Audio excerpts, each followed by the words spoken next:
Namaste and good evening, everyone. I, Ritika Gupta, Assistant Director at INFRI, Impact and Policy Research Institute, Prabhav Evam Niti, Anusandhan Sansthan, Nai Delhi. Extend my heartiest welcome to you all to INFRI #Web Policy Talk. Today, we are here for a panel discussion on strengthening COVID app towards universal vaccination. This discussion is being organized by Center for ICT for Development at INFRI, along with the dialogue. I would now like to request our moderator, Dr. Arjun Kumar, to proceed with the program further. Sir, over to you. Thank you. Sir, please unmute.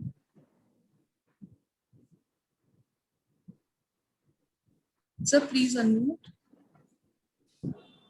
Now it's working. Oh. Yes. Yes. Good evening, everyone, and welcome to this very important #Web Policy Talk and this panel discussion on strengthening the CoWIN app towards universal vaccination. And we are so glad and blessed to have a very distinguished panelist among us for this very important deliberation.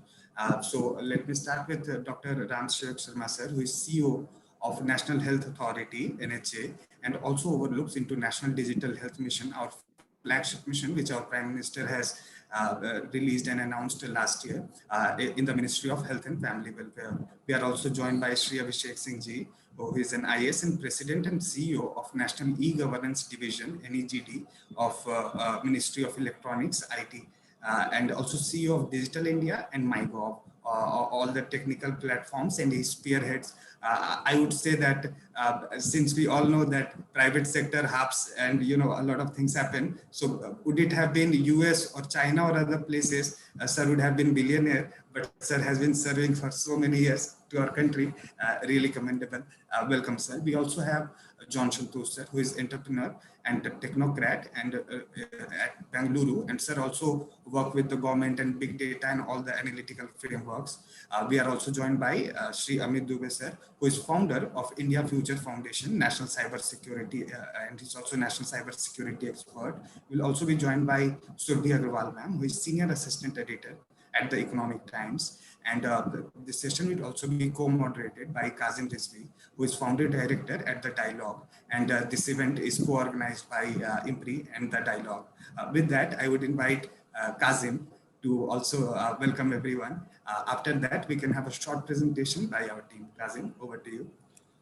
Thank you, Dr. Kumar. First of all, I would like to welcome all our esteemed panelists for this discussion on strengthening CoWIN app towards universal acceleration.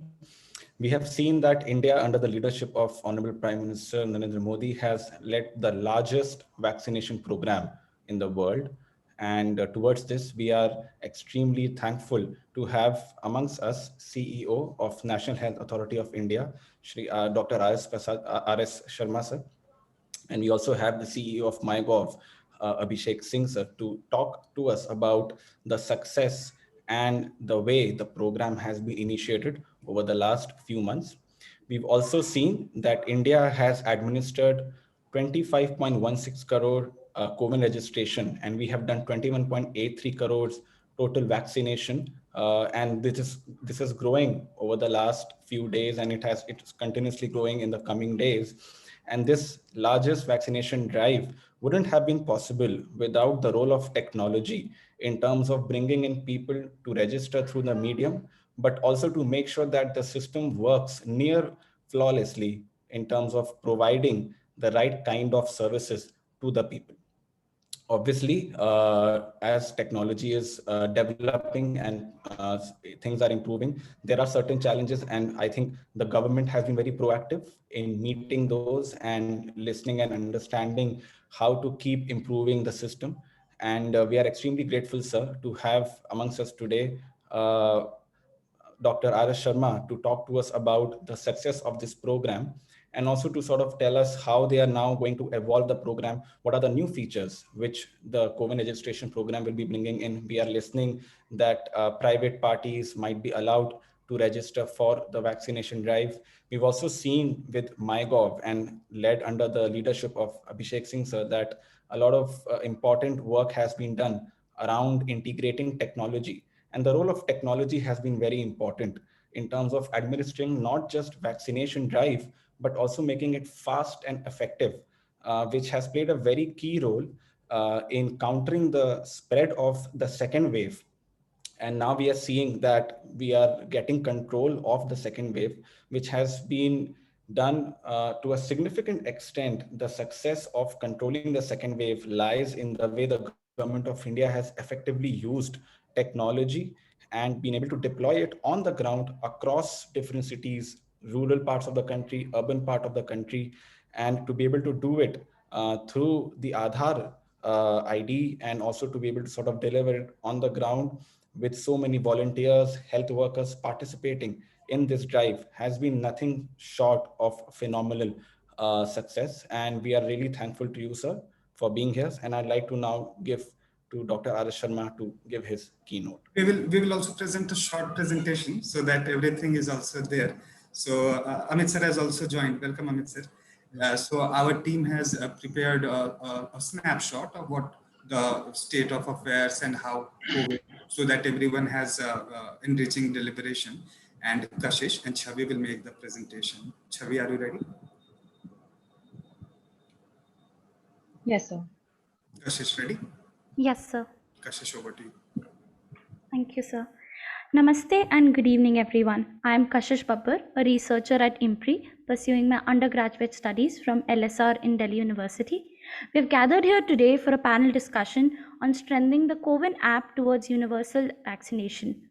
This session is in continuation of an earlier panel discussion on the Arogya Setu app organized by CICTD and IMPRI on 14 December 2020. Here is what our Honorable PM had to say about CoWIN in his recent address on 7 June 2021.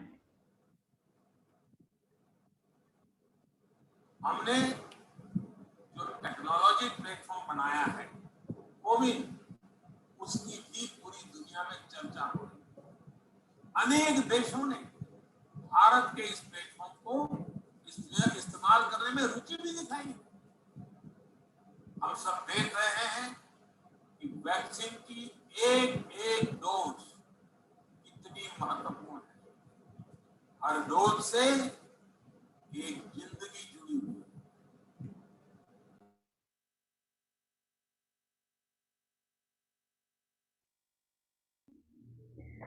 Now, after that, let us briefly look at how the CoWIN platform operates. The entire process has been depicted in this presentation, with the first step comprising of registration and the verification process, the second step of scheduling an appointment based on your state and district, and once a center is selected, the confirmation is received and can be downloaded. Now, CoWIN or COVID Vaccine Intelligence Work was launched on 16 January 2021. It is operated by the Ministry of Health and Family Affairs. It is a comprehensive cloud-based IT solution for planning, implementation, monitoring, and evaluation of the COVID-19 vaccination in India. The platform assists program managers across all levels through automated session allocation for pre-registration of beneficiaries, the verification process, and for generating a digital certificate upon successful completion. The system is intended to keep the process of vaccination transparent, to ensure there is equitable distribution so that the principle of equality of opportunity can be honored. If we look at its key features, CoWIN system is an end-to-end solution that has utilities for the entire public health system, from the national till the vaccinator level. Under user management, the system allows for creation of users that are admins, supervisors, vaccinators. Under inventory management and temperature monitoring, the system allows for real-time tracking of the vaccines, monitoring their utilization, wastage, and coverage at the national, state, district, and sub-district level. Under beneficiary registration, it allows for bulk upload and individual registration. Session planning, it also allows for planning, scheduling session, and it all in all facilitates the entire vaccination process, right from beneficiary registration to the vaccination itself, and AEFI, that is Adverse Event Following Immunization reporting. One of the main features is the dashboard that has invaluable data about the number of sites for registration, the total registration, the total vaccination doses. It also helps us to see data categorized according to gender, age, and geographic location. While India is at the forefront of leveraging technology in dealing with vaccination management, here is an overview of what other countries are doing. Dubai in UAE has a similar app called Seha, which allows citizens to book an appointment. The Vaccine Guard is a joint collaboration between the World Health Organization and Estonia to produce an international certificate of vaccination, which is a smart yellow card. Similar to COVID, when administering a vaccine, the healthcare providers are required to generate a digital certificate in the form of a QR code. Israel, on the other hand, has a mandatory public health system which is connected to the nationwide digital network. Health Maintenance Organization keep digital records for all patients, allowing any authorized computer to extract it. In USA, the vaccination is being done through their official website, which is vaccine.gov. In Sweden, the bookings are also done on a website. However, Svevavac is also the vaccination register, which is used by government authorities, healthcare centers, and patients that need to know about vaccinations. Now, I'm going to invite Ms. Chavi Kapoor to take the presentation forward. Thank you, Kashish. Good evening, everyone. I'm Chavi Kapoor, a researcher at IMPRI, and I'm pursuing my graduation in political science from St. Xavier's College, Mumbai. This evening, I'm going to be talking about some issues and challenges pertaining to the COVID platform. The most glaring issue is of the scale of our vaccination program. The main question that arises here is, how does the government plan to vaccinate the entire population by December 2021 if only 15.2% of our population has received at least the first dose and only 3.5% has been fully vaccinated till now? With the anticipated introduction of new vaccines, there exists the challenge of constantly refiguring the platform to add the latest vaccines. With the addition of new vaccines, the issues of administering the second dose also comes up. Another very talked about issue would be of the digital divide. Digital illiteracy in the rural population prevents them from registering and booking a slot on CoWIN. Recently, even the Supreme Court asked the government to wake up and smell the coffee, stressing a digital divide is causing unequal access to COVID-19 vaccines in India. There are also some cybersecurity risks. Many people face issues in booking slots due to shortage in vaccines. Seeing their anxiety, cyber criminals have begun to lure them with fake offers. Some residents who got their first vaccine doses claim to not have received an SMS confirming that the vaccine had been administered. Similarly, there have been other complaints of technical glitches, such as inconsistent dates, which cause discrepancies in records.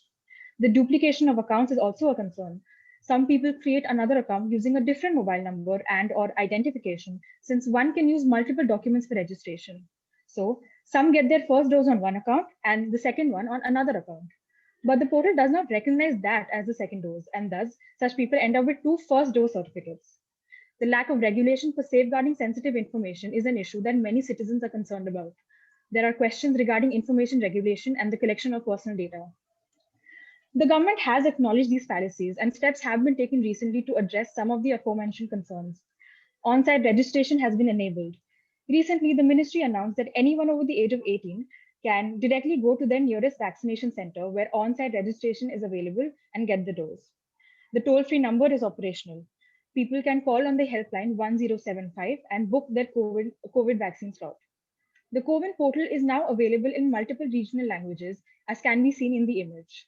This addresses the criticism about inaccessibility by non-English speakers. According to the new guidelines, there are restrictions on the number of application programming interface or API calls per third party. The guidelines say that the appointment availability data is cached and may be up to 30 minutes old. Further, APIs are subject to a rate limit of 100 API calls per 5 minutes per IP. Users can also edit their vaccination certificates in case of discrepancies. The government has announced a new update that enables an applicant to correct any errors in name, year of birth, and gender printed on the COVID vaccination certificate. In addition to that, vaccine certificates from CoWIN will now be linked to passports for people planning international travel for education, work opportunities, or as part of the Indian contingent for the Tokyo Olympics.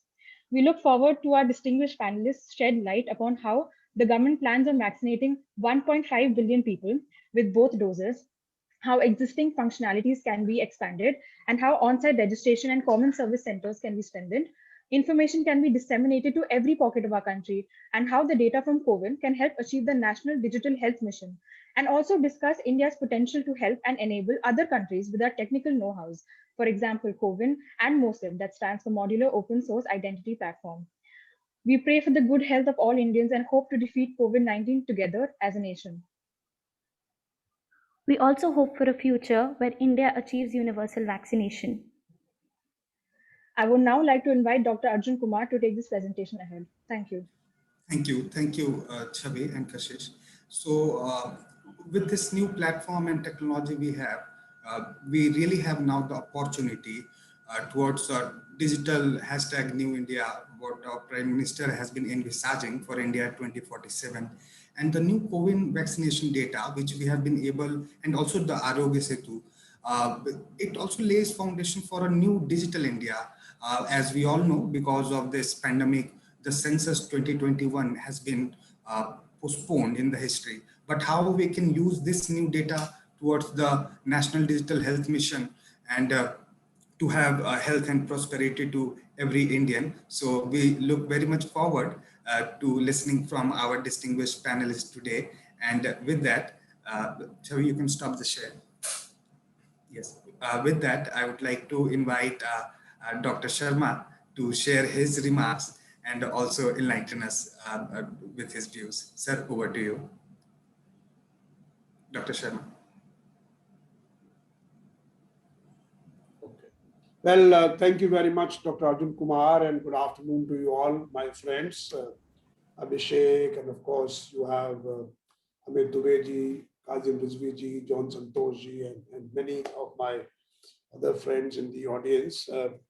I think it's a good opportunity to talk about this issue from a detached way, from not really from the perspective of someone who is doing implementing this whole thing, but also from a strategic point of view, how important it is, what is the need for it, and what will be the guiding principles for having such a platform.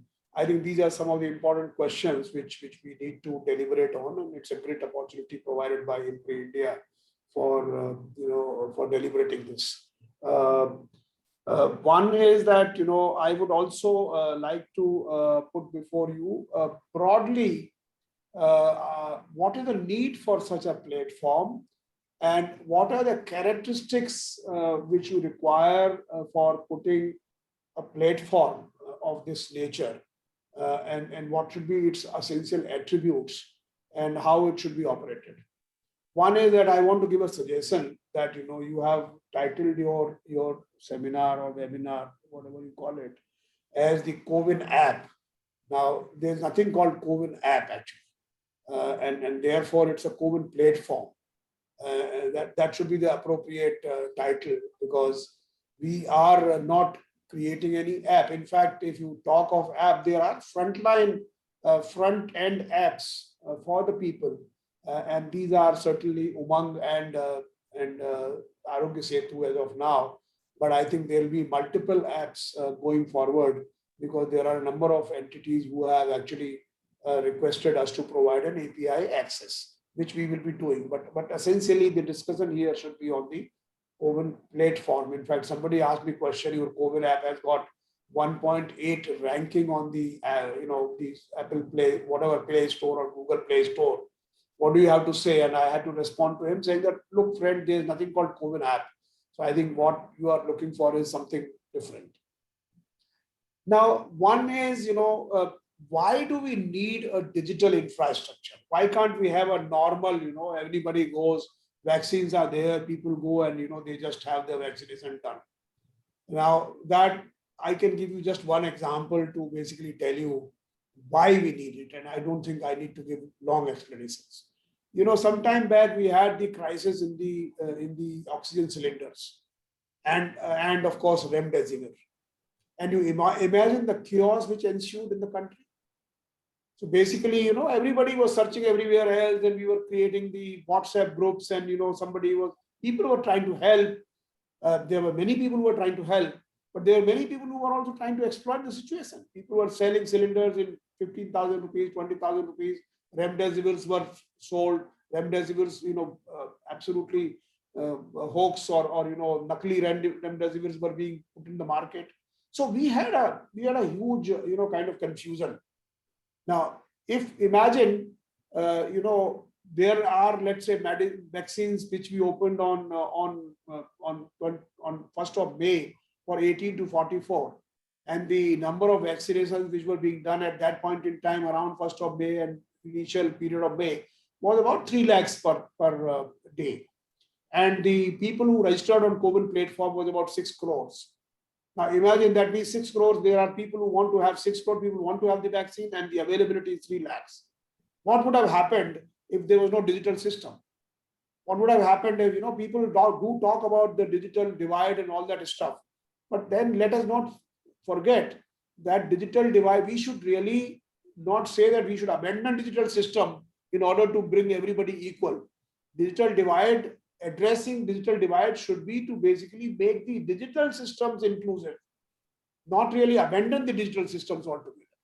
So that is one thing which is one part which has to be understood, and therefore one can say India, after all, is 1/6 of the human population, and this is going to happen. We have already done about 260 million vaccinations as on today. Now, this is not a trivial task. This is not something which is, and this task can be managed at a scale only through a digital infrastructure. Now, secondly, this digital infrastructure does many things. One, it provides portability to people, which means one can go from, you can have first dose in Delhi, second dose you can have in Kerala if you are going there. And that can happen only when your vaccine data, your vaccination data is available on the cloud so that it can be accessed from anywhere. That's one part. So portability is provided by this application. Then, of course, it is completely demand driven. It removes the asymmetry of information. This is very important. I'll give you my own example, and I hope this is not being reported by the press. I took my first jab on 25th of March, Covaxin. I hope just keep it to yourself, because I don't want myself to be an example to be quoted somewhere and somebody will call it publicity stunt. But what I'm saying is that once you don't declare, once you don't transparently declare as to what you are doing, I have no idea of knowing as to which hospital is giving Covaxin. So where will I search? How will I find out? So this whole platform removes asymmetry of information to the people. And that's also very important in a large scale operation like this. Otherwise, there will be whole bagdad and everybody will say, "Bhai, kahan lag rahi hai vaccine? Jara batao humko." Koi kuch batayega, koi galat information dega, koi fake news chalayega. All those kinds of things will happen. So essentially, that's why it is very important. Now, how did we make this? What were the guiding principles which we had while designing this? As you know, this was put in place on 16th of January when the Honorable Prime Minister launched this drive.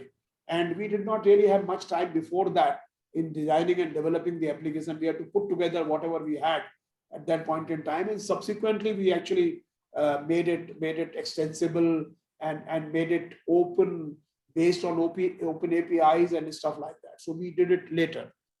So one fundamental principle is people-centric. This whole thing should not be a techno-centric. Technology is not important. A platform or a technology backbone is essentially meant for people. People are not meant for the technology backbone. So therefore, what we had to do was to essentially think from people's perspective. What will people require? One, they will require, how can I register myself very, very easily? So basically we said, let's not have a username password. So everybody has to remember username and password. You forget password, then you have a whole rigmarole of remembering your password and do that. I said, let's have mobile number, as a simple mobile number OTP as the single way of just getting into the system. Second thing was, is everybody supposed to have a mobile number, a smartphone? No, everybody doesn't have. Children don't have. In case it's required later. Children, of course, were not being covered in the beginning. But therefore, we said, let's have as many as 4 people. And that is also based on a logic. The logic is that India has got 1 billion mobile connections. India has got 600 million mobile smartphones. Forget about 600 million smartphones, which means on an average, every 2% there is one smartphone. Many people may not have a smartphone. I'm not saying every family has a smartphone. But largely, it is not uncovered, so to say. People talk of digital divide as if India is completely unconnected country. No, sir, it is not unconnected. India is actually the mobile systems of India, which is second largest in the whole world. They are delivering data which is more than US and China put together. Their mobile networks are doing 8 or 9 exabytes per month. The data consumption in India is 10, 12 GB per month per user. So we are not come on. Prime Minister's Digital India program launched in 2014 has really transformed India in all kinds of, the digital identity, the payments. We have the whole pieces of the puzzle always together. Therefore, we said, let us think of that person who is generally a villager or whatever. So we should say 4 people on one mobile, which means that he will be able to cater to the whole family. Then, of course, all kinds of devices. Then we say many people, when they are given first dose, they will not know whether it is Covaxin or Covishield or Sputnik or whatever. So let's have a system where a person is given a piece of paper to say, friend, you were given this medicine, this vaccine on this day by this person at this center. This is the digital certificate. Digital certificate is not for so much digitally capable people, but actually people who are ignorant, may not remember the vaccine names and all that.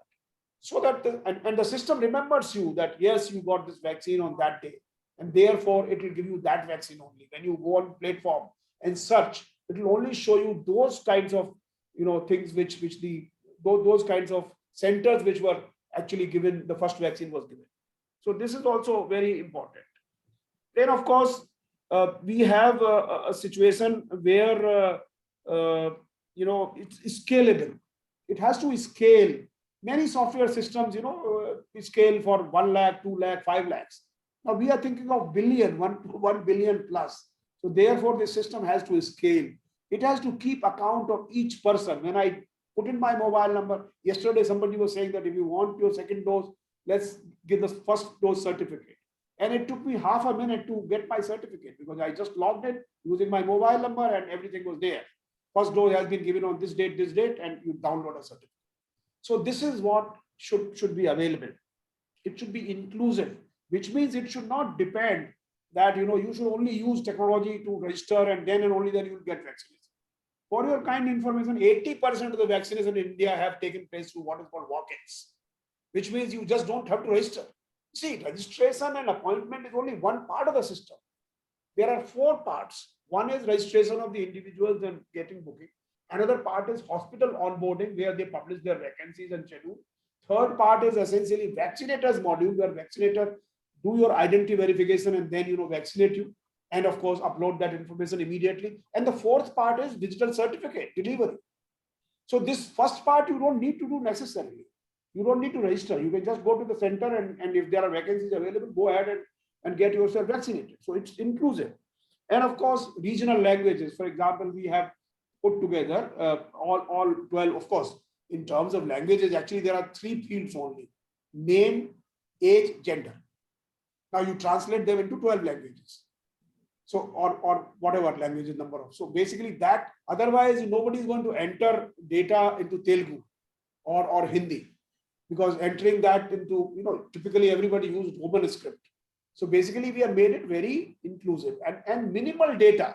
We don't want your, where do you live, what is your permanent address or temporary address. So minimal data. Privacy as a design. These are some of the principles which we have actually kept in mind to make this whole system. Typically, all the problems which occur are actually data problems. Unfortunately, people blame system and software for data problems. For example, somebody says, I have used 2 mobile numbers. I don't know why you use 2 mobile numbers. If you create your account with 1 mobile number, then continue to use that. That's a dashboard of yours which says you vaccinated your wife, your mother, your child, whatever.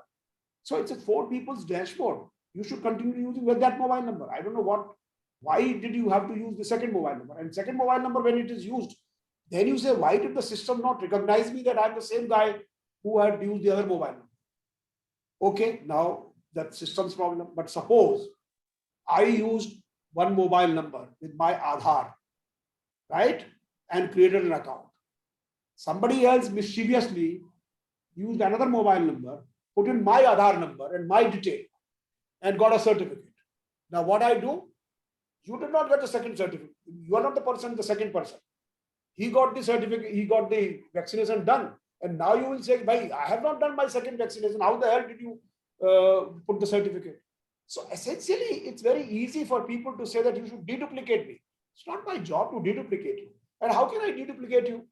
If you use Aadhaar number in one particular account, and if you use driving license number in another account, how the hell do I know that you are the same person? So basically, people sometimes blame the platform for data entry. Similarly, if people are not getting the vaccine availability, getting the vaccine slots, people blame the platform. I have given an example to some newspaper who asked me. I said, look, I have given you, the COVID has given you a platform ticket. So now you are on the platform. Now, if there are no trains running, you can't beat the platform. It's not platform's fault that the trains are not running or running late or whatever. So if there are no slots available, platform cannot create slots for you. So unfortunately, it's not, I'm not saying that they are wrong or something, but perception-wise, people think this is a system which should deliver vaccine to me, which should basically enable me to booking. And when I don't get the slots, then I'm tempted to blame the platform. But I just want to humbly submit that it is not the platform you should blame. You should basically realize that at times there are, demand supply mismatches, which will ease, in course of time. I think the situation is not as critical as it was 15 days before. Things have improved. People are now getting slots in 18 to 44 years also. So those things will improve, but they are not system problem. They are actually data problems. And data problems people sometimes miss. And there's a term called glitches. Every platform uses, or there are glitches in the system. Now, glitches, as we clearly understand, are the glitches in the software. These are the glitches created by data, and that goes by the old adage, ego, garbage in, garbage out. If you feed the wrong data, wrong thing will come out. If X data has been created and some computer generates a certificate for X, you can't say computer did a mistake because it generated for X, because it's a computer got X data, that is what it is generated. So I think this is also very, very important. We have tried to make the system as scalable as possible. There are billions of SMSs given. We continue to monitor the SMSs. So 99% of our SMSs actually are delivered within 15 seconds. That's one part. So all those statistics we keep on monitoring. Also, the system is absolutely safe in the sense that, there was a news of some data being downloaded, becoming available, 15 million, 150 million Indians data available. Now that's not possible simply because the system does not allow download. The only time we download the data is at least digital certificate which you download. That's one particular data. Now you can't have downloads of 100, we don't allow bulk downloads. And the rest is all you are contributing data. You are giving your data that, you are RS Sharma or you are XYZ, and that's how you are giving. So basically, system is safe. We have tried, there have been two guiding principles. One is, this is technology backbone. This technology backbone is supposed to be working under the overall policy guidelines of the government. So whatever are the policies of the government, our job should be to implement and enforce those policies. So for example, the government decided that 60 years plus should be, first of all, frontline workers and health workers. So that was the first part. Second was 60 years plus. Then 60 years plus 45 years plus comorbidity. Then 45 years plus. Then 18 years plus. All these changes have taken place. Some, vaccination centers are for second dose only, first dose only, while all these changes we continue to make. The second guiding principle is essentially to kind of, make it citizen friendly. The user interface should improve. So we started showing in a graphical context. Then we integrated map also. So you can, search by map, you can search by pin code, you can search by your district and state. So that's another user interface. The Arogya Setu, which is our partner application, has been doing that also very beautifully. And on your mobile number, you and all the functionalities they have been implemented. Our APIs are open, and now we published. And thereafter, when we published, when we invited people, and there are 125 applications which we have received and which we are now, making them partners. The whole objective is that these partners will be able to make, more better user interface than what we have done. Multiple user interface, number one. Number two, the users of those applications which are familiar with that application, suppose users of Paytm, they are familiar with how Paytm works. If they add this particular part also, they will be probably easy to do that. And our reach will also increase. I'm not saying, of course, 190 million people have downloaded Arogya Setu. It's a very massive number. But nevertheless, we are not saying that only Arogya Setu or Umang should be the only part. Maybe they will have better, interfaces. The state governments are there. State government will be able to do, but there will be a single source of truth.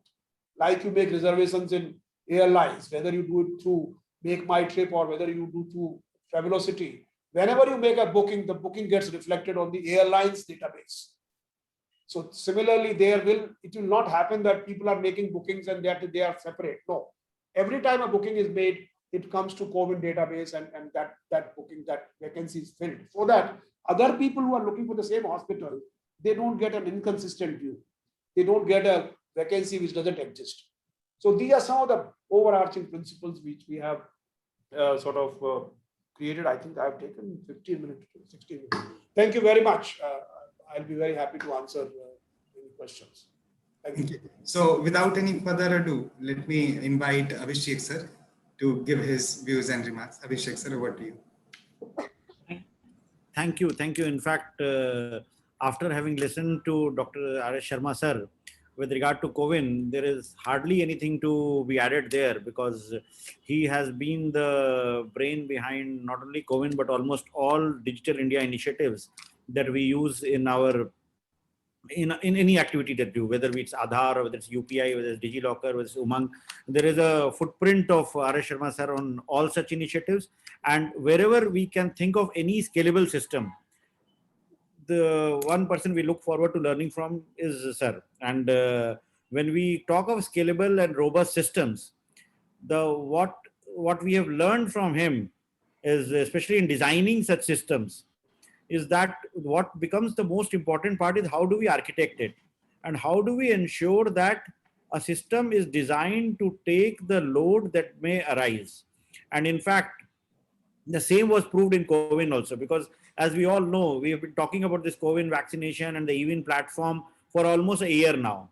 But initially the eWin platform, which was there with Ministry of Health, were designed for handling routine immunizations, whose scope was much lesser than what is required in COVID. Because other than COVID vaccination, the other vaccination that we have had so far was limited to, say, for example, one of the largest vaccination was the pulse polio immunization. But pulse polio is only for children which are below 5 years of age. And it's a single dose. It's given orally. It's much simpler than what is required for the COVID vaccination. Compared to, if we compare with pulse polio vaccination and COVID vaccination, the basic difference is that here it's an injectable vaccine. There are 2 doses which are required. And most importantly, you have to cover the entire population. So when you're doing this, you have to keep a record of who is being vaccinated, which vaccine, when is the first dose given, when is the second dose given, and ensure that the right persons are given both the doses. So to do such a thing at our scale, one cannot not have a digital system. Without a digital system, if we try to do manually, we will fail big time. So while people may say that digital divide and people don't have smartphones and other things, but if you don't do the way it is being done, first and foremost, I can very easily claim and say that it cannot be done that way. It requires a scalable, robust system which keeps track of everyone with their identity and with the vaccine given and what date it was given.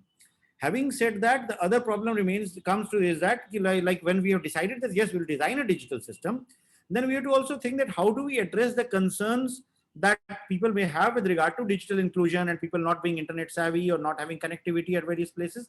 So that was one of the first principles that was thought of when the COVID was designed. And that's why, as sir mentioned, like it allowed for one person to register up to 4 people.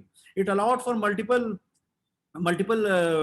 digital identity cards being used, and most importantly, it allowed for walk-in registrations. So once that is there, then the system takes care of almost all the requirements that a robust vaccination system requires. And it also allows for download of certificates, because now when travel is starting and when we are thinking of opening international travel, and all countries are insisting for vaccination certificates, again we are coming to a situation wherein there are many people who tried to get themselves vaccinated by registering with 2 different mobile numbers, and now they know that they can't get a certificate because they have tried to act smart. One dose they have taken with one number, second dose they have taken with another number. But now they're coming to us saying that this has happened. Can you kind of merge these two and issue me a certificate, because certificate is required.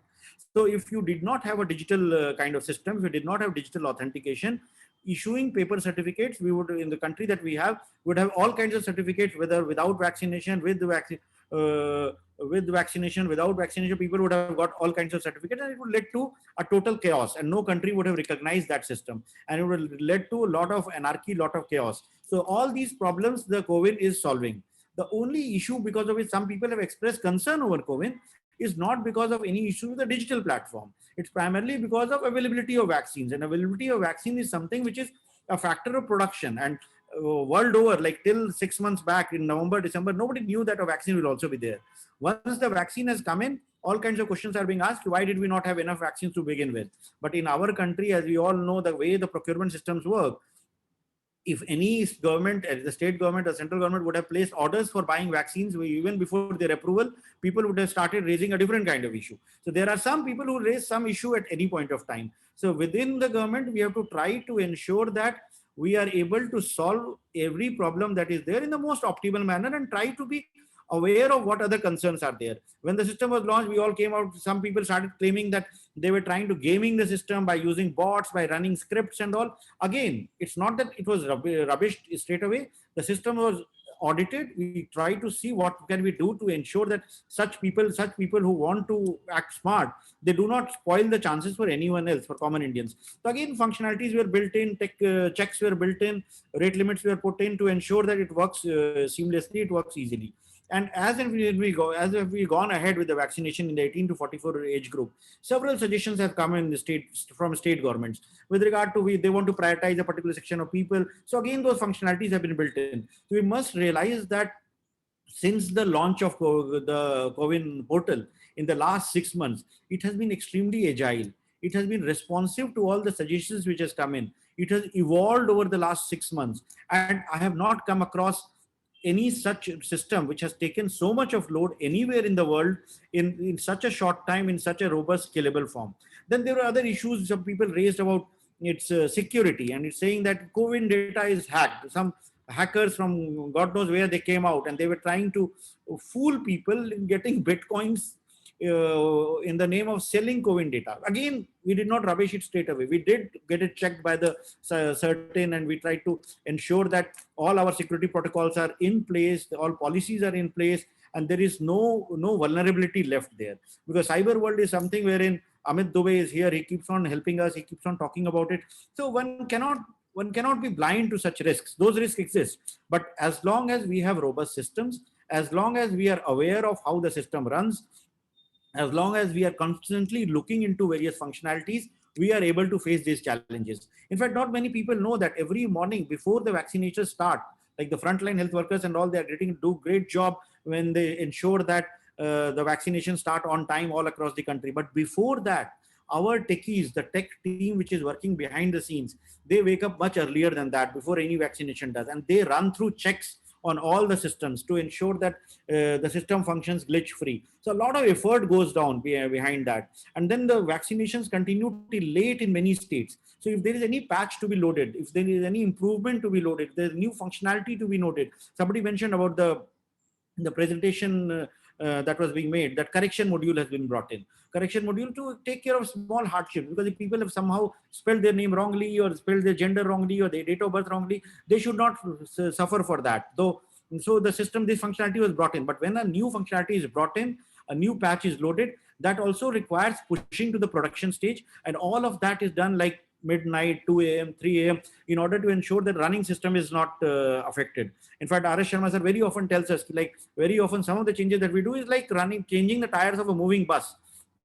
and a bus which has got a lot of traffic. Like, it's not that something which gets 1,000 hits or something. Every day we are getting millions of people registering. In fact, today only I was looking at the dashboard, almost 29 crore people have registered on the portal. And that's not easy. In no other country so many people would have registered. In fact, US has only vaccinated more number of people than India, but US, this digital system is not there. But US, they follow their own systems. In fact, the pharmacies and all are empowered. They have digital connectivity, and they have social security numbers through which they can track that. But in any other country, if you look at even the Western Europe, such tracking is not there, and the numbers that have been achieved is a testimony of the system that is functioning. And the dashboard, if you look at, it gives hour by hour records of what vaccine is being given, 18 to 44. So all kinds, the data can be passed in every way, which way possible. The state districts have got their own dashboard views. They are able to find out how many people in their districts are due for second doses, which vaccine they require, how many doses. So it also helps in back-end logistics planning. It ensures that sufficient number of vaccines are made available and sufficient number of vaccines are allocated. So that all those who are looking for vaccines, they do get that. And I am sure with this kind of system, which can scale up and which can take more than right now, we are doing almost 3 million vaccinations per day. It can easily go to beyond 10 million and higher. And once that happens, then the real problems will be solved. And the issue will not be with the COVID portal, but with the availability of vaccines. Another key feature that I would like to mention is about the integration with the Arogya Setu app. Because Arogya Setu, as we all know, is one of the largest apps that helped us last year in tracking Bluetooth contacts, in alerting people when they came into contact with somebody who would have been tested COVID positive. And even if you have met him 15 days before, it would alert you. It will give you yellow screen or orange screen. That will mean that will be depending on how long you have been in contact with them. But now that we have the vaccination, the integration has been done on Arogya Setu with COWIN. So you can book your vaccination appointments through Arogya Setu also. And the feature that I'm going to talk about is the vaccination status is updated on the Arogya Setu app. So that if you get one dose and if you mark on the app about your vaccination status on Arogya Setu does a backend checking, and then one round blue square box comes on your home screen of Arogya Setu, and then it will say that vaccinated, partially vaccinated, and if you verify with your mobile number that this is your mobile number, then it will say partially vaccinated, verified. And then if you take the second dose, then if again you update that about that I have taken the second dose, then again the check will be done from the COWIN backend and two squares will come in. And after 14 days of the second dose, a blue shield will come in. And the blue shield will mean that you have been completely vaccinated. So this is a very important feature which we hope that in the near future, state governments and city governments and municipalities can use it as a means of verifying who is vaccinated and who is not. And based on that, access can be given to public places, to malls, to airports, to flights, to travel, so that people don't need to digitally always carry their certificate. They can even show the Arogya Setu app. And if the blue is blue, then one will know that this person is vaccinated and they can be provided access. And this can, of course, evolve into storing of vaccination certificates, which again, the digital vaccination certificate that was developed, a totally interoperable system, which has been made available through APIs to various service providers. So now the companies like Zomato and Make My Trip are integrating the vaccination status of the delivery boys on their app. So for example, if you order something on Amazon or Zomato or Swiggy, these fellows, when you order something, you will get to know that with the delivery boy who is coming with something, his vaccination status will be known. So all of it has been made enabled through a very clear, well-designed architecture of COWIN, by having open APIs, building a trust-based system, hoping that people will not try to game the system and beat it for very small selfish needs, and ensuring that we give to the world an example of a digital system which can be replicated world over. And I am sure the moment this is countries study about it and learn about it, they would definitely want to adopt it. We already have been getting queries from multiple countries regarding if they can replicate the COWIN system there. And this would be the real testament of our tech abilities to develop a scalable, robust, secure product in very less time, and to make it available to millions of Indians and to people across. So I would like to conclude with these remarks and look forward to having any questions that may come up. Thank you. Thank you, sir. So some of the things, let me only bring forth now only. Sir, you also mentioned about ki kuch sir discrepancies are coming, and also people are also trying to duplicate those issues. Sir, what has been the magnitude of those numbers? जैसे कि we have 30 crores अभी कोविन में around, तो जैसे कई लोग दूसरे mobile number वगैरह से कर ले रहे हैं, तो what is the magnitude of those numbers? मतलब 1-2 million है या अभिषेक sir? You're asking me? Yes, yes, sir. I was asking कि ये जो कुछ डिस्क्रिपेंसीज आ रही है, कुछ लोग भी कर रहे हैं, दूसरे नंबर से रजिस्टर कर ले रहे हैं, और सर जैसे हम आगे आएंगे, और जैसे डॉक्टर शर्मा ने बोला कि it's not an app, it's platform, WhatsApp helpline भी है और भी अदर सोर्सेज ऑफ इंफॉर्मेशन है, और आगे जाते हुए जैसे मल्टीपल वैक्सीन आएंगे और 2 डोज की बात है, और अभी तो हम 30 करोड़ पे हमें जाना है 135 करोड़ तक जो पूरा पॉपुलेशन है, तो आगे सर कैसे देखते हैं कि ये जो मैग्नीट्यूड और जो एरर्स आ रहे हैं, लोग दूसरे नंबर से कर रहे हैं, या कई बार डेटा एंट्री में भी प्रॉब्लम हो जाती है, उसका मैग्नीट्यूड क्या हाई है? ये एरर्स सिस्टम के नहीं एरर्स हैं, सिस्टम नहीं सर, लोग अपने, तो ये तो एक फैक्टर है कि जितने रिपोर्ट हो रहे हैं, तो जितने रिपोर्ट हो रहे हैं, support@covid.gov.in ईमेल दिया हुआ है, उस पे लोग रिपोर्ट करते हैं, करेक्शन मॉड्यूल कर लेते हैं, तो I would not have the real numbers right now, but it's not significant. It's not that billions of numbers. It's not significant that way. Yeah. Actually, the number, we deployed this correction facility about 3-4 days back. And I was told by our team that 1.55 lakh people have utilized this facility in the last 2 days. I don't have the figures of yesterday and today, but I think in the first 2 days after deployed, they 1.55 lakh. But please understand, in 250 lakh, how much? 30 crore का sir वो 0.001% भी नहीं। हाँ, वो exactly, तो बहुत थोड़ा है, but still. डॉक्टर शर्मा, मैं आपसे ये पूछना चाह रहा था कि आ जाओ। Yes. Oh, sorry. Yes, Dr. Sharma. Yes, I was also trying to ask you that, sir, we also have the flagship program of Pradhan Mantri Jan PMJ, और सर जो आयुष्मान भारत भी है, उसमें सर हम इंश्योरेंस वगैरह भी देते हैं जो लोगों को, तो कैसे सर देख रहे हैं कि NDHM में इस आरोग्य सेतु को और कोविन को कुछ इंटीग्रेट करे, उस तरफ भी कोई पहल है सर, और NDHM को आगे कैसे ले जाएं? Some issues there. Why not, Kazim? Please introduce our next panelist so that we can go further. Sure. Thank you, Dr. Kumar. We would like to bring in Mr. John Santosh now. Yes. He is an entrepreneur and technocrat from Bangalore, and we would love to hear from him. So, Mr. Santosh, over to you. Thank you. Can I get the access to share? Yeah, I do. Yes, please go ahead. Sharma sir, मैं अगर if sir is here.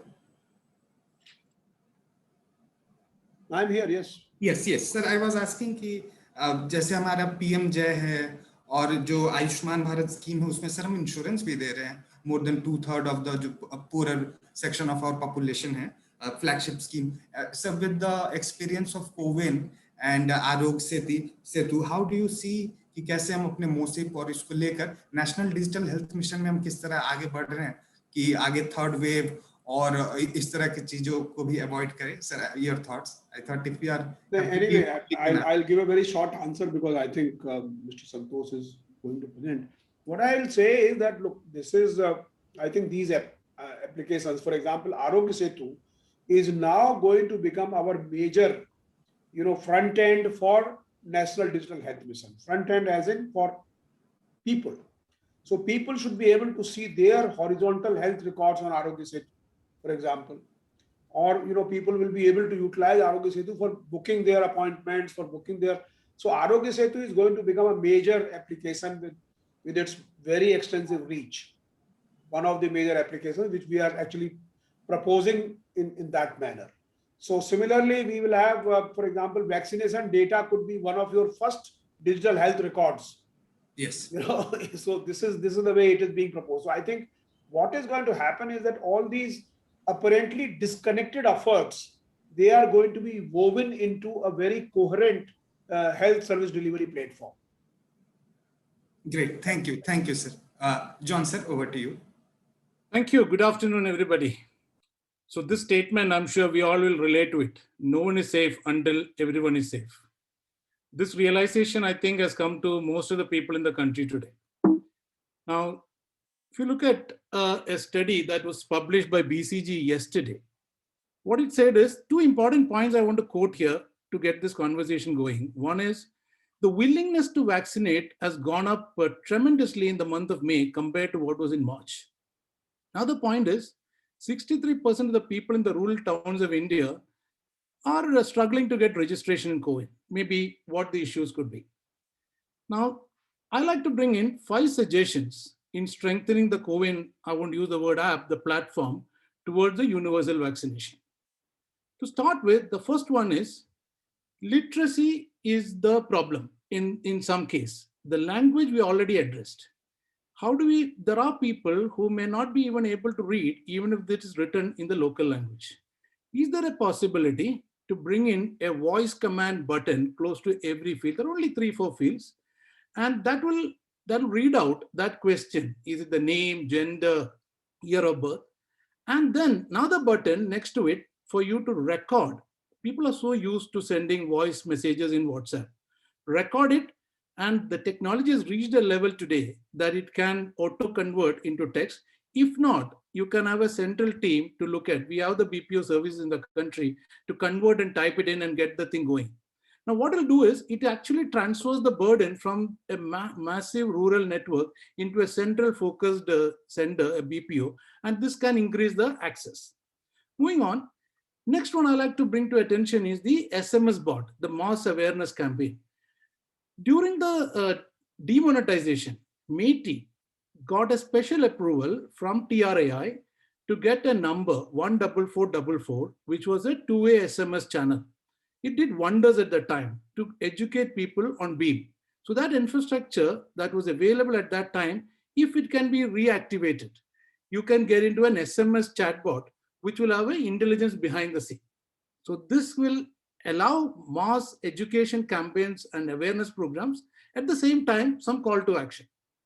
People can do a booking through a SMS chatbot, because I'm assuming that there is a population out there who may not have access to smartphones. Moving on, I'd like to introduce a thinking concept here on one-click vaccination. The thinking is today, the level of maturity the CoWIN platform has reached today, it's amazing.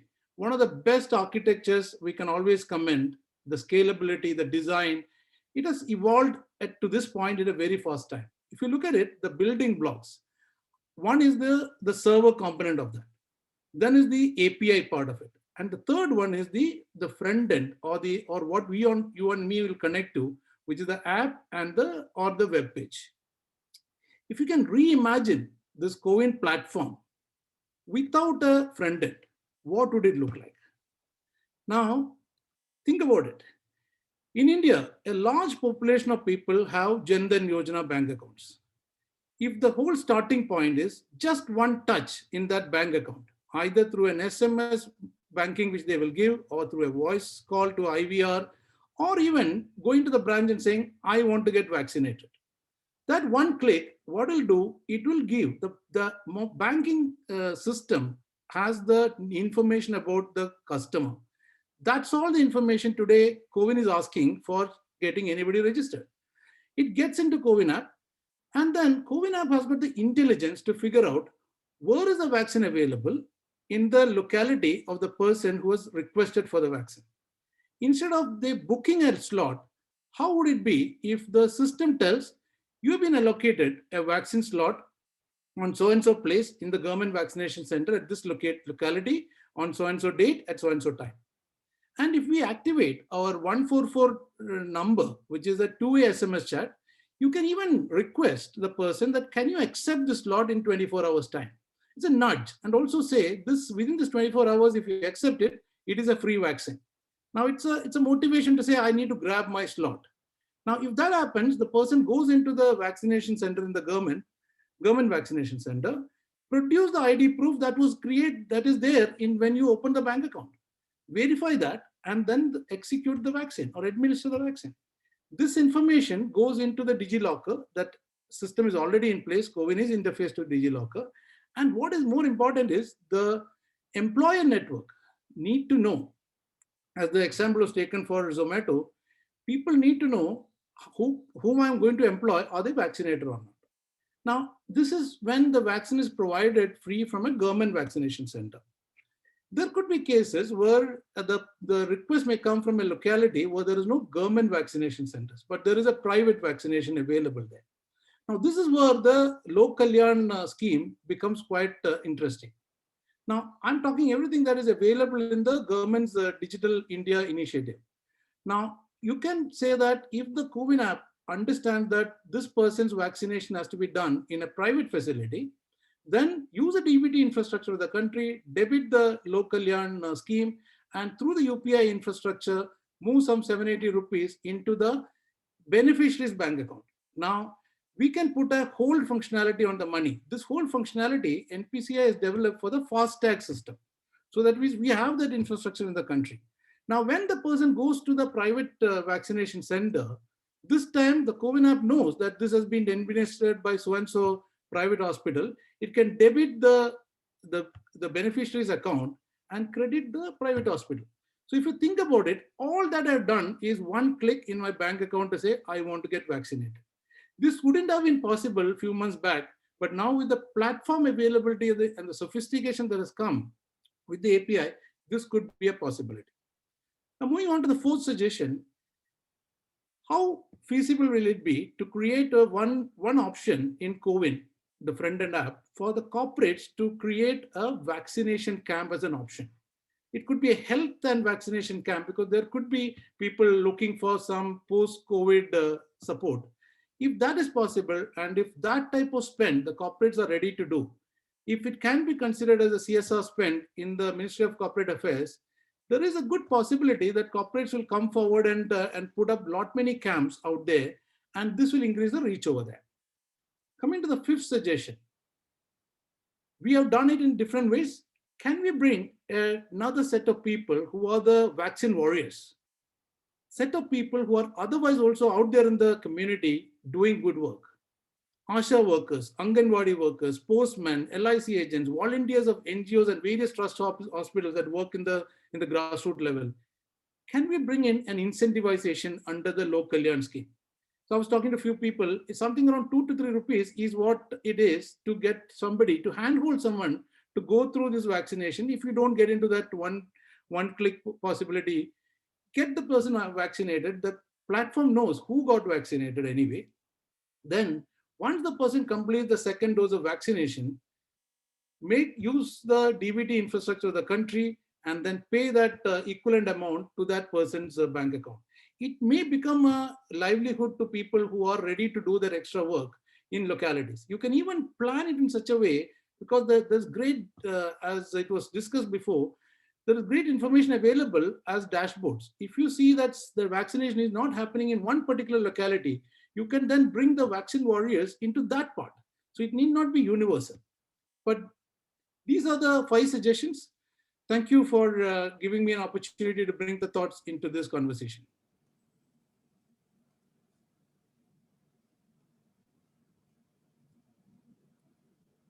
Thank you. Thank you so much, sir. Kazim, are you there? Okay, so let me go to Shri Amit Dubey, sir, to share his remarks. Amit, sir. Thank you so much, Dr. Arjun. It's really an immense pleasure and honor to speak with so many great achievers, dignitaries, and I'm really so thankful to them because they have created such a wonderful platform. And I am making the statement with full confidence because I myself have actually done the security assessment of this platform. And based on that, I'm making the statement. Because, and when I'm doing such assessments on a regular basis of various banks, various critical infrastructures around the world, and then I get an opportunity to do the same assessment for Arogya Setu and then for CoWIN, I'm really surprised, like in so much, like in this few months, they could create such a wonderful platform, which is not only stable, secure, scalable, but very, very agile as well. Because as Sir has mentioned, any new feature or any such new request, change request, if if you treat it in a regular IT process management style, it takes almost 2 to 3 months with all the security provisions in place. But they have actually done it in days and hours. That is something amazing. Now, you can create a secure infrastructure, secure application. That is one part of it. But then creating a perception among people like this is secure is another part of it. We would have seen this issue in the world, like though there are solutions available with equal features, capabilities, but people normally choose one over another because they have a perception on this brand. Okay, this is much more secure, credible, stable. And that is something I think which we have achieved with Arogya Setu first and then with COVID. If you remember, for Arogya Setu also, there were such efforts where a few hackers from France, they quoted and they tried to mislead people through various wrong informations, like this application can be hacked, the data is out, and blah, blah, blah. And that time also, entire MyGov team was under pressure. But they really proved themselves correct all the time. And that gave that perception to the public. The public has enough confidence. So today, if anybody is trying to create any sort of misinformation, that doesn't work. Because they just wait for an authentic information from MyGov or from authentic information from MeitY, like, okay, this is really happening, or it is something else. So where recently this fake news was around us of COVID database leak, at that time also I realized, I thought like it may backfire and people will actually took it seriously, but it didn't happen. Actually, I thought, and all these things would happen so smoothly, because when we got a statement from MyGov, and then eventually it is proven also, like there's no such data leak, it is not possible.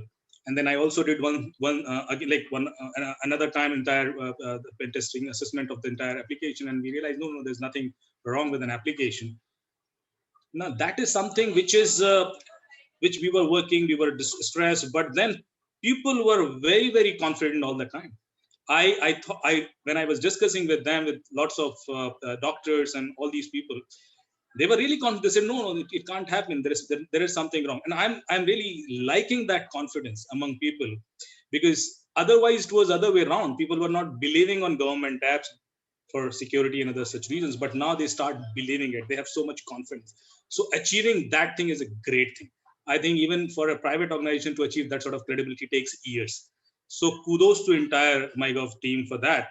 When you try to create something secure, you have another challenge of flexibility, or because you need to achieve transparency with privacy.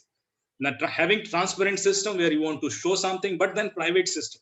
Now, this system is designed in such a way that data in transit is encrypted, data at rest is encrypted, and the privilege access management is proper, so that nobody who is not given that authority or authorization should be able to see that data, which is so intact very well.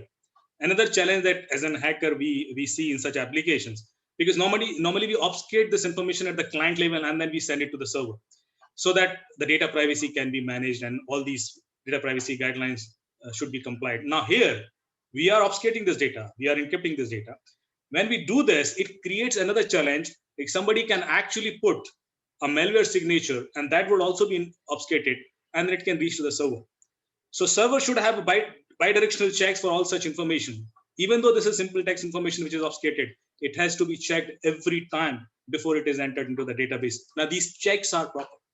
So even ensuring with all that sort of private feature where we are actually ensuring the data in transit private or secure at very, very high level, we are also not challenging the security of the system.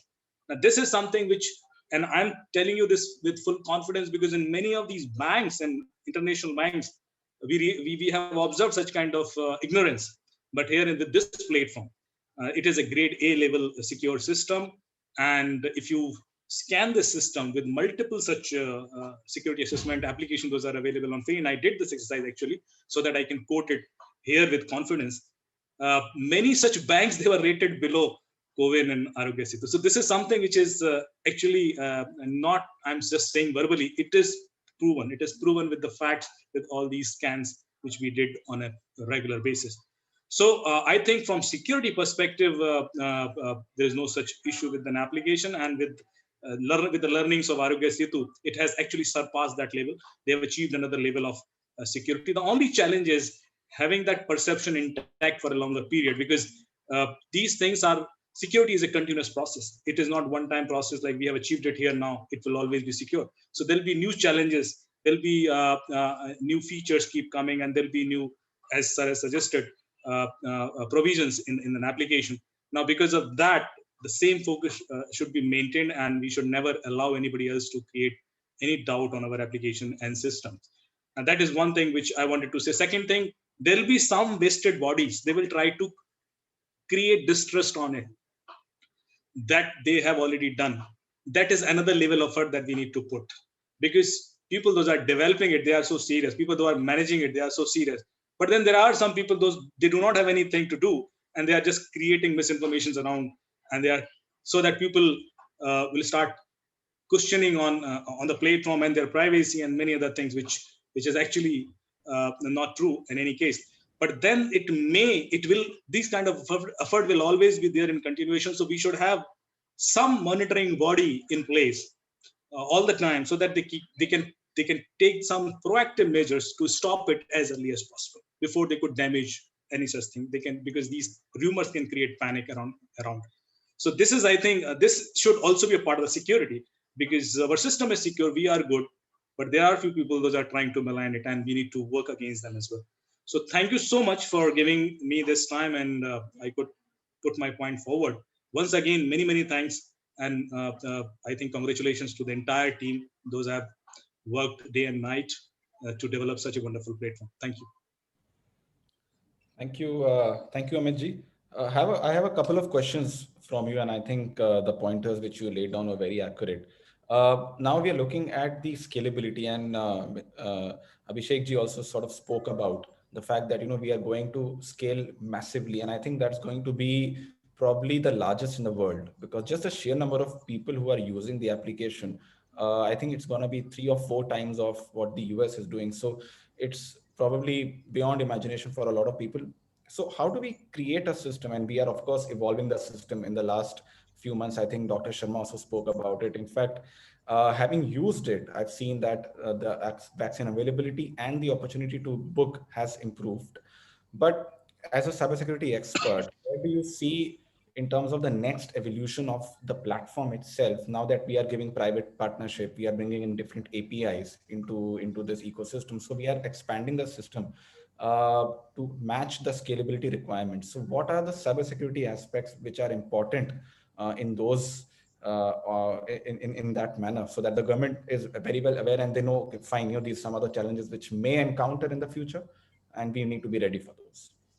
So first of all, if you ask me this question, because I have my own imaginative roadmap for this platform, where not only for Covaxin, eventually once it is done, the same platform can be used for other kind of medical service facilities to the public, and it can become a national healthcare system sort of a platform where all kind of vaccination should be done through that, and it should be managed in the same sort of centralized database. For this particular vaccine, COVID vaccine, it is really important, because tomorrow, once this lockdown will this will get over, and then travel will start, we need some seamless mechanism to verify people whether they have done the vaccination or not, so that we can allow them, and we may not need to ask them to do RT-PCR every time. Now this real-time API access will be really, really important. And like how many people do travel every day around from India, not only across international borders, but within India itself, and the train and the buses and the taxis, etc. Now everybody who is trying to check that person would send a request to the platform to verify whether this person is actually vaccinated or not. And that is something which will take the scalability to a next level, because right now it's just a vaccination, and then something will happen on a very, very regular basis. Every day people are traveling, and they are supposed to provide their certificate, or somebody has to check it in real time. They may not need to check each and every person those are carrying certificate, but on and off they need to check it, because somebody could come up with a fake certificate, and they may try to cheat the people. So So there might be some process in place so that we can test it in real time, and those requests would also go to the same server. So I think we will have that evolution in future where all these facilities will be provided, and with all other new kind of medical facilities. We can also use this data because now we have this data, like how many people have done this kind of vaccine and that sort of vaccine and other vaccine. Now if some kind of medical complaint comes in those people, and if we can analyze this properly, we can also predict some sort of future situations where a particular vaccine is not working well for a particular age group, or this vaccine is working well for that. If we can make such kind of strong statement because of this data analysis, I think it will help us a lot in future to whom what we should suggest or we should recommend, because this is really working 100% for these sort of age group, because they have that sort of health system. One last question also, Amiji, and Mr. Singh, would love to also get your perspective on it. We spoke about India becoming a Vishwaguru, and the Prime Minister has been talking about this over the last many years. And I think the entire ecosystem with respect to the vaccination is becoming a good model to replicate. What are the learnings which we are also getting in the last, let's say, 6 months, which we think we can share with other countries? We can help them in terms of setting it up. And it could be across logistics, security, digital divide, whatever that could be. But what are some of those learnings, sir, which you think are important for other countries to also adopt as we are experiencing, because of the fact that we have experimented and tried and tested so many things and really worked out a formula which is now working well?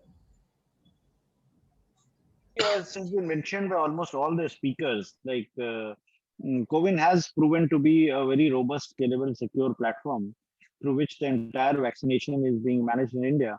And there are other countries, like, for example, Nigeria has expressed its interest. There are other countries from Africa and West who have tried to to ensure how do we issue certificates, how do we register people, how do we manage the logistics. So those are examples that can be shared. We have other projects which have also helped us in COVID-19 management, whether it was the Arogya Setu app or even our entire the platforms of Aadhaar and DBT, and because it allowed digital services to be delivered quickly. For example, when the migrants needed money in their bank accounts, we were able to transfer money within 24 hours and it reached their bank accounts. Why? Because we had the UPI and we had the Aadhaar-based Jan Dhan bank accounts. So every account was transferred. If we didn't have, we would have had to send checks, and checks would have been subject to their own inefficiencies and corruption. So digital projects that we have has been helping us in good stead. And I am sure any country which will be looking at adopting similar projects will, the way our government has said and MEA has said, they will be willing to offer it to them and give them the necessary support, code, and from our experience, they can easily adapt it. So that's easily very much possible.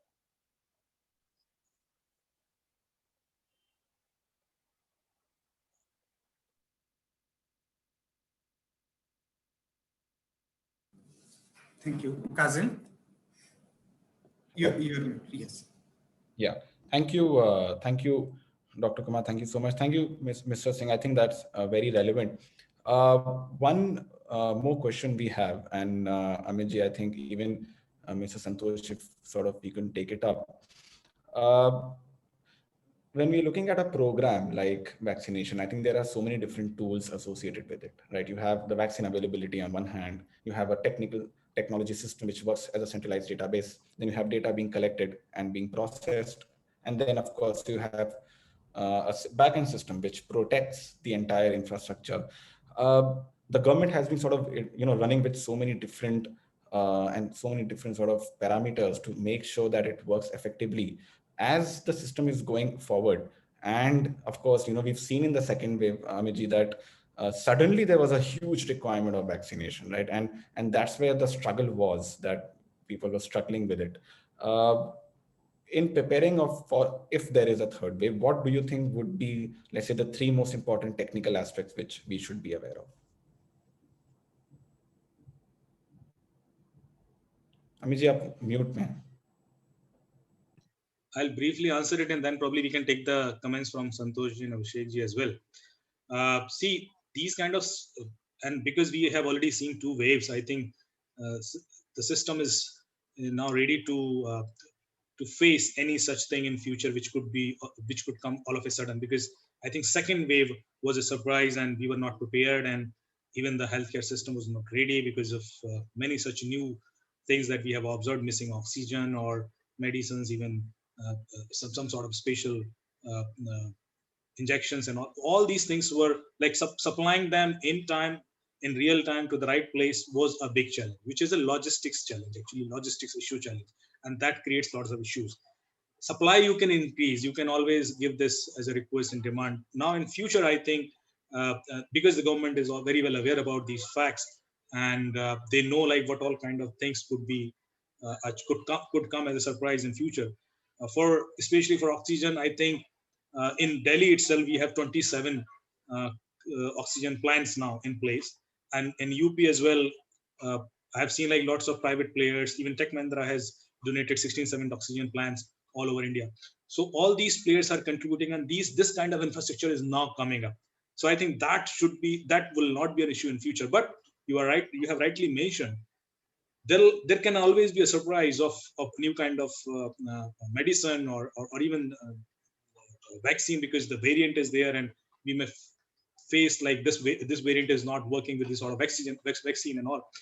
Now, for that, I think a continuous research process is required. And I'm sure the government is doing it, because lots of such studies going on already to understand the impact of new variants and how we can cater that surprise with the existing vaccines. So I'm sure there'll be such kind of provisions in place in future. But let me have the viewpoints of other speakers as well, because this is something which nobody can do it in binary, and it is an evolution. If I may add, from a CoWIN platform point of view, if we have to scale up that, if you look at the people process technology as any other enterprise scalability, you look at it. For the time which we have spent on this platform, we have come up with a reasonably good process, which is agile, and it is in a place when the government rules are changing. I'm very sure that this architecture will take care of that configuration of the rules into the platform. From a people point of view, as much we don't get people to data entry, if that data gets entered automatically, the errors will come down, and a lot of data trouble that we talked about so far will go out of the window, because we are not asking people to enter any data. Because if you are trying to get the information from other sources which is already there, then the scalability will be quite interesting. And the most important part is this platform has put an API layer on top of it. Whenever we talk about an API layer, that is the most interesting aspect of a scalability. Now there is no one point of failure now.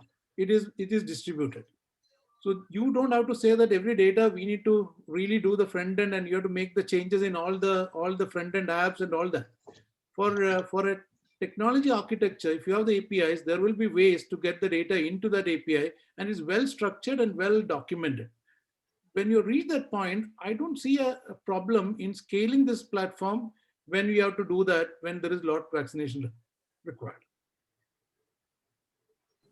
Thank you. Thank you so much, sir. So with that, I think it's a good time to wrap the session. And I would like to request all of you to just in a minute give your concluding thoughts or the way forward. So should we start with John, sir, only? Yeah, my suggestion, the takeaway would be try not to make data entry into CoWIN in any form, because we have the data in multiple other systems, whether it is the Manrega system or a ration system or bank system. I took the example of one system. Source it from there so that the person don't have to enter anything anymore. And we are a more digital country. So that way, errors which we are talking about from data will go away, and it'll all become one click. So that's my submission here. Thank you. Amit, sir, your. So I think, first of all, we need to understand from security perspective, as I mentioned, like this is an evolving process. There'll be new challenges in future for sure. There'll be new state-sponsored bodies. Those may target these kind of platforms. So we should treat this platform as a critical infrastructure platform. because this is actually hampering many things. If vaccination, even if it is delayed because of any such disturbance, it can not only give us reputation loss, but it will also give us revenue loss for entire country, because many of these industries, they are just waiting to get run in full throttle, because if everybody will be vaccinated, then only they can come up in their previous version. And that is something which is a dependency. So there are state sponsored bodies, they are trying to derail this entire process. We should have a proactive mechanism in place. They may not, if they can't disturb your system or application, they may try to disturb your perception, and that could be another threat. So we should have some provision to take care of those kind of attempts as well. Thank you. And sir, rightly, the education sector is most, and school system is most affected, and we have to, because so far we have not been able to open that up effectively. And one of the I would say the pathways for COVID would really be to enable our school-going children and everyone to also participate in that, because much has been lost. With that, Abhishek sir, your concluding thoughts and way forward remarks, how we can enable for a new India. See, we have discussed almost all gamut of issues, and in fact, from all dimensions, we heard Arish Sharma sir, we heard John, we heard Amit, we saw the two presentations, which also captured the insights with regard to how things are. And so, what I feel is that CoWIN as a platform will keep on evolving. It will keep on meeting the new requirements. As we go ahead, we will have to have functionalities for vaccinating children. And when you're vaccinating children, then there will be the need for linking it to the family IDs or connecting it to the parents. The children might not have their own phones and to register also. So as and when the vaccination opens for that in future, those functionalities will be built in. We already are bringing in the functionality of adding the passport number for those who need to. They might have registered with their PAN card or their Aadhaar card, but for traveling abroad, you need to have the vaccination on their passports. I think the Ministry of Health and Ministry of MEA, they are working with countries across the globe to ensure universal vaccine travel documents are accepted. So future will be that since we already have a digital platform, the DIVOC platform for the certification system is there, that can the possibility is that it can either be integrated into the global vaccine passport system, or our thing can become the default vaccine verification system. So it not only issues you the but it also allows you to store it in your DigiLocker or store it in your wallet, and allows for QR code based verification. The Arogya Setu Blue Shield system might become more popular, might become more common. I don't know how many of you have got the Blue Shield so far, but those of you in the audience who have not tried that, if you have got a single dose or double dose, you must try doing that on the Arogya Setu app. And if more and more people using it, it will allow lesser time in verifications, it will allow lesser crowding, it will enable social distancing. And along with that, even with the vaccinations, we are also, in fact, if you look at the Arogya Setu app, or if you look at the MyGov communications, we are continuing to push the COVID appropriate behavior campaign. Because as we all know, while vaccination is a big defense against the virus, but the way it may behave, we don't know. So till we are totally able to get rid of the second wave, third wave, or whatever wave comes in, we must continue to follow the COVID appropriate behavior, which includes usage of masks, social distancing, hand washing, and ensuring minimal travel, work from home. So all those things are benefits that has come in the digital age. This conference only we are attending it, and maybe lots of people are being able to watch on social media and all. Had we not done that, in a normal case, IMPRI would be doing this in a physical building, spending a lot of effort in logistics management. So COVID has come up with the benefits, and the digital advantages that has come up that we have learned during this whole campaign will remain with us. We'll have to build on this firm foundations that have been laid, and I am sure going ahead we will be secure health-wise, we will be secure cybersecurity-wise, and we will be sure we'll be more secure by using all these apps and all these portals and all these digital tools that we have got. Thank you so much, sir. And I would also get in touch with your office so that we can have one more deliberation on Arogya Setu and propagate its use and as the new feature. Dr. Sharma also highlighted that going ahead for NDHM, Arogya Setu is going to be our main focus. So with that, thank you everyone. Kazim, your thoughts, then we can have a vote of thanks. Thank you, Dr. Kumar. And I'd like to thank our panelists, starting with Dr. R.S. Sharma, who I think has left, but thank you to him for coming in and really sort of giving an overview of the entire program. And obviously, we learn as we go. I think, it's important to understand that nothing is perfect. We all learn as we go, and definitely the systems are improving and things are better. And we hope that it'll keep doing that. Thank you, Mr. Abhishek Singh. Thank you so much for joining in today and for giving a good perspective on the operational part of the CoWIN platform and the vaccination drive.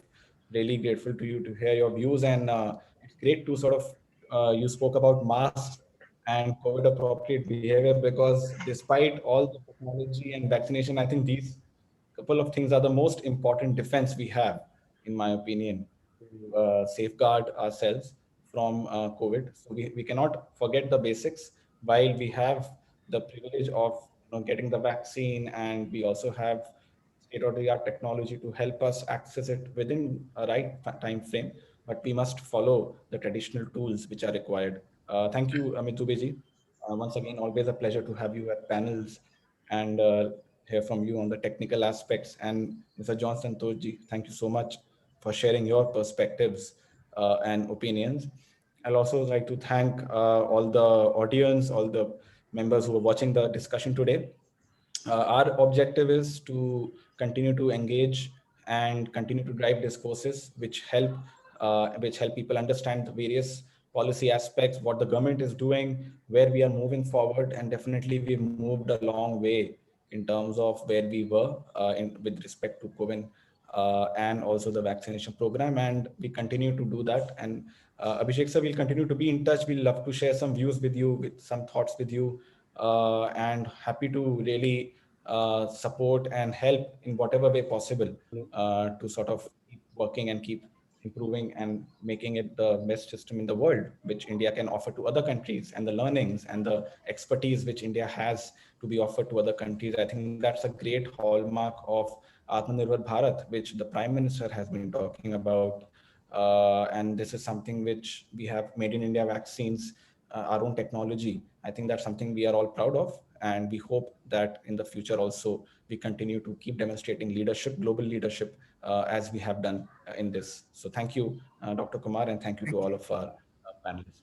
Thank you. Let me quickly propose a brief vote of thanks. So on behalf of IMPRI Center for ICT for Development and the Dialogue, thank you everyone for joining this very pertinent panel discussion on strengthening CoWIN app, or I should say platform. App was more flashy towards the universal vaccination. And we are so thankful to all of our panelists, Dr. R.S. Sharma sir, John Santosh sir, Amit Dubey sir, Abhishek Singh sir, and Surbhi ma'am joined over Facebook Live, and so she could not join here, no problem. And thank you also to Kazim for leading this deliberation with the enthusiasm and zeal. Thank you everyone, and we hope and pray for well-being of you all. Thank you. Jai Hind.